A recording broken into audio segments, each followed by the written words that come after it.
Sekarang kalian mengatakan bahwa kita akan mendengarkan aspirasi dari masyarakat. Kita akan melaksanakan aspirasi dari masyarakat tanpa menjelaskan aspirasi apa yang kalian maksud, aspirasi apa yang kalian dengar dari masyarakat. Sudah terlalu banyak kata-kata kosong, janji-janji kosong yang dilemparkan kepada kita semua dan tidak ditepati.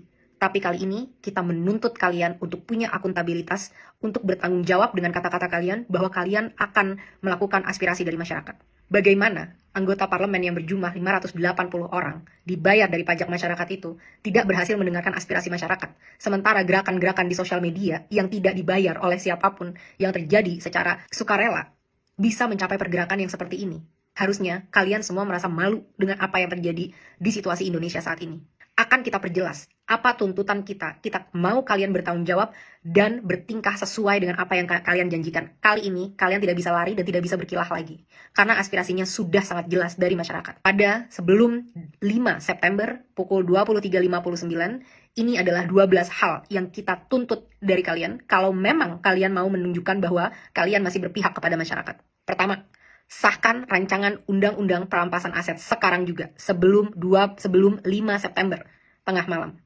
Kedua, pecat anggota DPR yang terbukti menghina rakyat, Ahmad Syaroni, Deddy Sitorus, Bambang Pacul, dan yang lain-lain itu yang berjoget-joget di parlemen.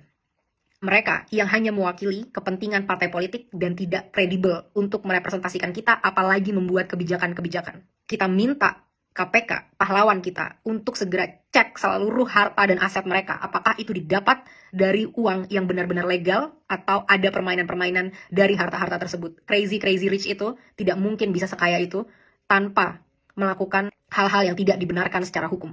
3. Bebaskan pihak-pihak yang kalian tahan karena menyampaikan aspirasinya. Jangan salahkan semua terhadap masyarakat. Kalian juga harus bisa refleksi kenapa masyarakat bisa sampai semarah itu. Karena kalian selama ini sudah benar-benar tuli dan mati empati terhadap aspirasi dari masyarakat. Saat kita mau mendatangi rumah kita sendiri yang kita bayar dan kita bangun dengan hasil keringat sendiri, kita dipertemukan dan dihajar dengan aparat-aparat dan segala peralatan yang dibeli dari hasil pajak rakyat. Bebaskan mereka semua. Mereka hanya mau melakukan aspirasi. 4. Reformasi DPR. Kalau memang kalian tidak mau DPR dibubarkan, maka reformasi habis-habisan bagaimana cara kalian bekerja. 1. Audit secara transparan. Apa isi dari anggaran 9,6 triliun per tahun di tahun ini dan tahun depan? Apa itu? Setiap sennya kita mau tahu dengan jelas. Dan setelahnya, setelah 7 hari, kita mau kalian laporkan penyerapan anggarannya setidaknya setiap bulan kepada rakyat. Kita mau tahu apakah investasi kita itu benar-benar membuktikan dan memberikan kesejahteraan, atau ini semua hanya investasi bodong untuk kepentingan-kepentingan pihak-pihak tertentu. 2. Rampingkan segala anggaran. Tidak ada tunjangan-tunjangan ini, itu, tunjangan beras, dan lain sebagainya. Dan rampingkan jumlah anggota DPR. Bersihkan DPR dari pengkhianat-pengkhianat rakyat. Pengkhianat-pengkhianat bosnya sendiri. Potong semua anggaran yang tidak urgent untuk kesejahteraan masyarakat. Rapat-rapat, kunjungan kerja ke luar negeri, patwal, dan semua itu tidak ada hubungannya dengan kesejahteraan masyarakat. Hentikan budaya gila hormat, karena kalian semua adalah karyawan. Bertingkahlah seperti karyawan. Ketiga, tolak mantan napi korupsi sebagai anggota DPR ataupun anggota BUMN. Tidak ada lagi penghargaan terhadap pengkhianat bangsa yang merampok kekayaan rakyat. 4.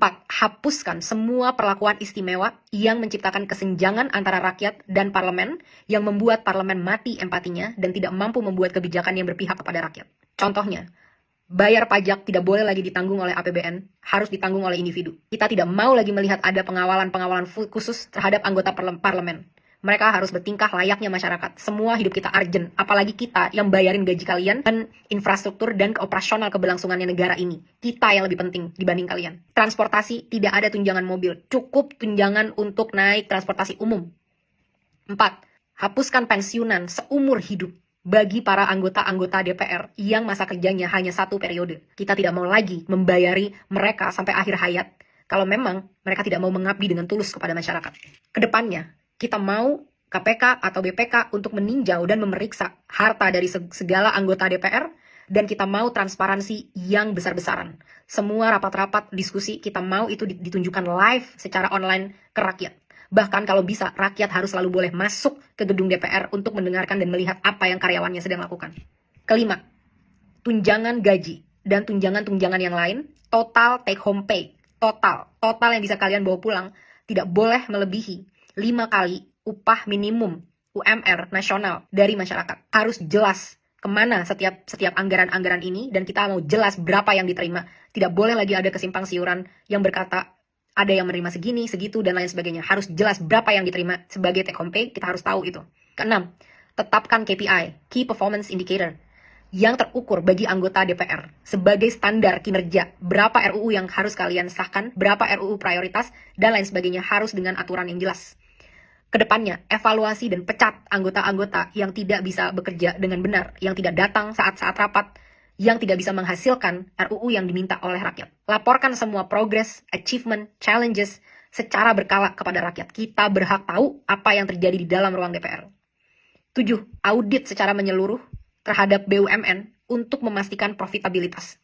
Kalian bisa tahu apa yang kira-kira mau diambil untuk ini, tapi BUMN kita rugi puluhan triliun setiap tahun. Satu BUMN. Saat banyak BUMN-nya berapa ratus triliun yang dirugikan oleh BUMN ini.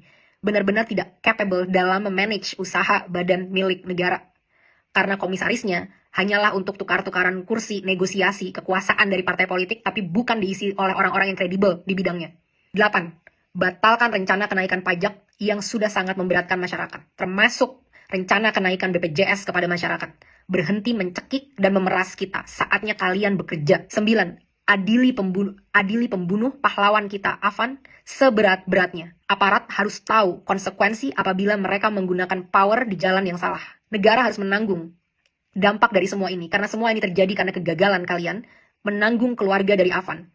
Lengserkan Kapolri. Kapolri telah gagal memberikan komando untuk melindungi masyarakat. 10. Berikan standar gaji yang layak terhadap pahlawan bangsa kita, guru-guru di Indonesia, termasuk juga nakes-nakes di Indonesia. 11. Reformasi kinerja kepolisian habis-habisan. Mereka harus profesional, berpihak dan berempati kepada rakyat, punya kemampuan emosi yang baik, sehingga tidak menyalahgunakan senjata sebesar itu yang mereka punya. Mereka di sini untuk melindungi rakyat, bukan untuk membela kepentingan penguasa. Saat kasus-kasus terjadi, banyak banget yang loyo, lama, dan lain sebagainya. Tapi saat itu tentang demonstrasi, betapa canggih alat-alat yang kalian punya. Betapa banyak amunisi yang kalian punya untuk ditembakkan kepada masyarakat yang membayar gaji mereka setiap hari. Reformasi ini semua. Aspirasi sudah sangat jelas. Kalian punya 7 hari untuk bisa mewujudkan ini, kalau memang kalian pantas memegang kedaulatan rakyat. Kita akan buktikan bersama-sama apakah kalian mampu dan benar-benar capable dalam melakukan ini, atau benar apa yang memang kita inginkan untuk membubarkan DPR. DPR tidak harus bubar kalau kalian benar-benar bisa bertanggung jawab dengan kekuasaan kalian dan menampung aspirasi rakyat. Jangan sampai ada lagi darah-darah dari pahlawan-pahlawan demokrasi kita yang bercerceran di jalan. Jangan sampai ada lagi intimidasi-intimidasi untuk orang tidak bersuara di negaranya sendiri. Hentikan segala intrik-intrik politik yang menjijikan dan busuk ini. Mulai bekerja dari sekarang. Buktikan 7 hari dari sekarang, mampukah kalian bertanggung jawab, pantaskah kalian digaji dari duit masyarakat.